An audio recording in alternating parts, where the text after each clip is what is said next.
Shadow I'm going to go in with is the Colourpop Shadow in the shade Strength. This is such a beautiful transition shade. It does have a little bit of like a satin sheen to it, so I absolutely loved using this color for the look since I was going for more of a very dramatic look, and I definitely wanted a little more kind of glitter and sheen to the transition shade.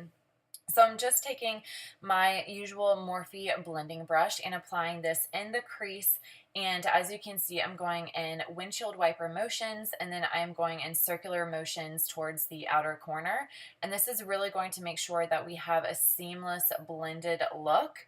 Whenever I go in with my transition shades, I really like to apply a lot just so that whenever I go back in with darker shades later, the transition shade really looks buffed and blended out. For the next shade that I'm going to go in with, this one is called Cornelious. I believe both of these are part of the Kathleen Lights collaboration that she did a while back, but for this shade I'm going in with a much more tapered blending brush, and this one is going to help keep this directly in the crease. For this particular shade and for the next shade I'm going to go in with, I'm wanting to kind of create more of a cut crease in a sense, because I'm wanting that crease to really stand out for whenever we go in with the glitter shade last.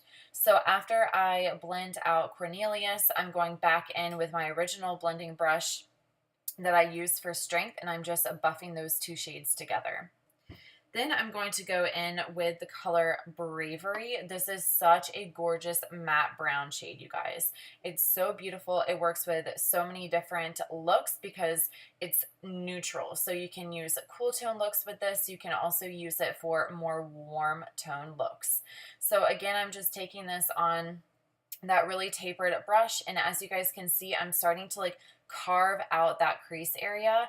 I'm not a huge fan of like the super cut crease look, but I do like it whenever you have more of like a shimmer shade on your eyelid, just because it makes that color stand out and it really makes the eye look like it's kind of like a ball, if that makes any sense at all.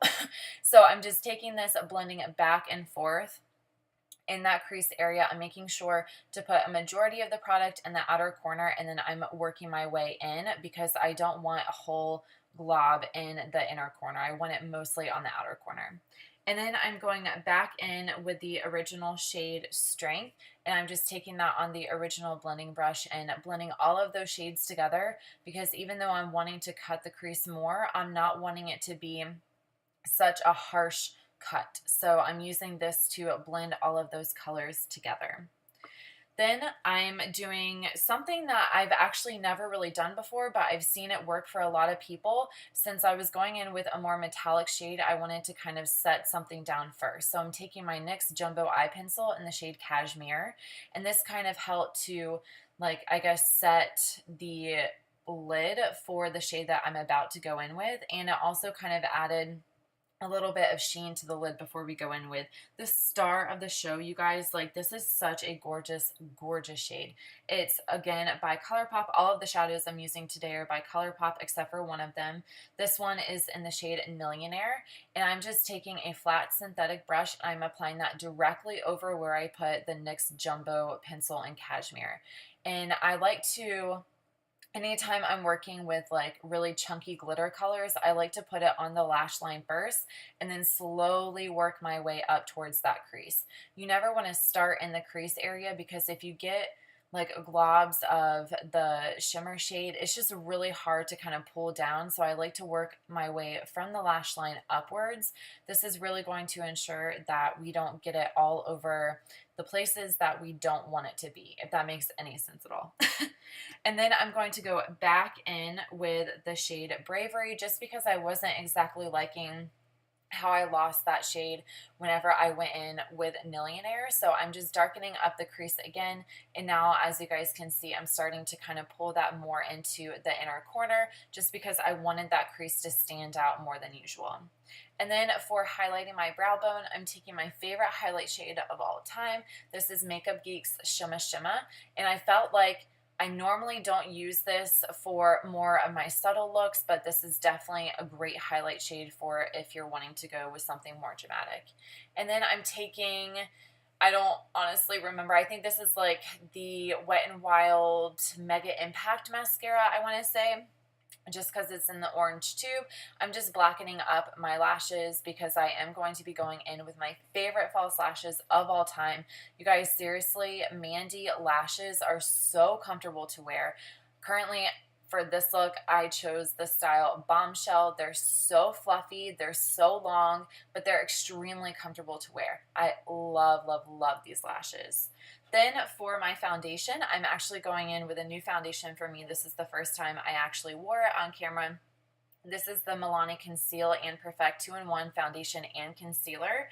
Honestly, you guys, I loved this. I applied it without putting my pore filler primer. I usually use the Angel Veil primer, but I love the way that this turned out. It made my skin look so flawless. It stayed on all night long. It was perfect. So I'm using my Morphe brush. I can't remember the exact name of it, but it is a foundation brush, and I'm just buffing that into the skin. I like to kind of pounce the foundation and then work towards blending it in. Then I'm taking my Tarte, I think this is the Shape Tape, yeah, the Shape Tape Concealer.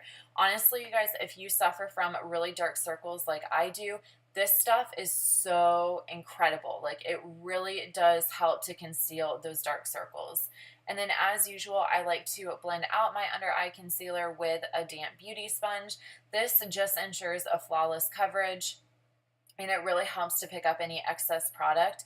I go pretty heavy-handed on my concealer just because I do suffer from the dark circles, but this really makes sure to make it not look so cakey. And then I didn't want a really stark white under eye concealer look, so I did kind of pat it with some of the Anastasia Beverly Hills Banana Powder just because it reflects more of that yellow tint, and that's also going to help reflect against the dark circles that you might have. Then, you guys, oh my gosh, I'm so freaking obsessed with this under eye little liner. Sorry, I can't speak today. But this is the NYX Jumbo Eye Pencil in the color Sparkle Green.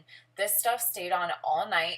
I'm such a huge fan of the NYX Jumbo Eye Pencils, you guys. They're so good. They're extremely inexpensive, and they stay in your waterline. If you have trouble with any sort of moving with your waterline eyeliner, this stuff is incredible. I love the shade. If you have brown eyes, this will literally make your eyes pop. I love, love, love the shade.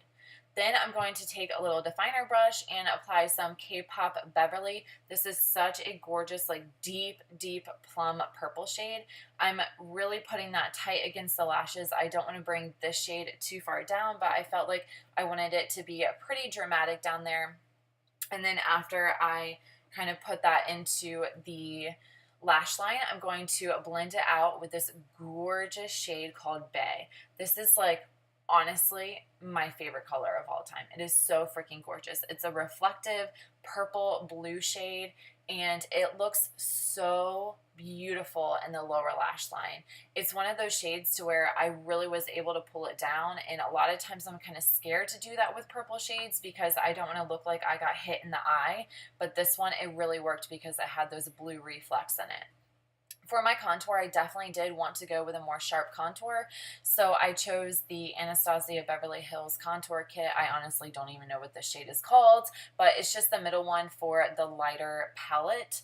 I'll have everything linked down below for you guys, but I'm just making sure that my contour is nice and sharp.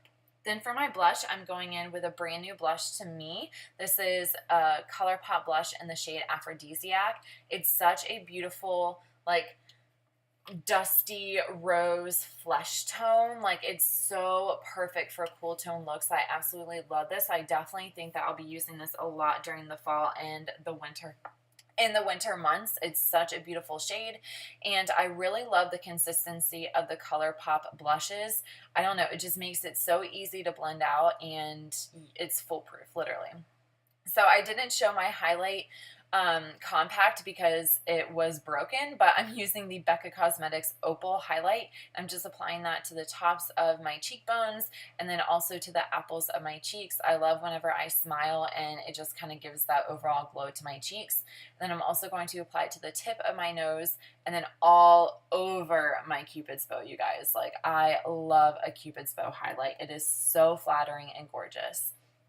Then I went in with a Jordana Lip Liner in the shade, what is this, Rock and Rose. It's just a beautiful neutral tone. I don't even know why I went in with an eyeliner or with a lip liner, because I decided to go in with a liquid lipstick, but I don't know, was feeling it, so I did it. But this liquid lipstick, you guys, is so gorgeous. It's by Colourpop. It's in the shade Molly. If you are looking for the perfect cool tone, inexpensive liquid lipstick, this stuff is bomb. And that's it. That completes this look. I really hope that you guys enjoy, and I will see you next time. Bye.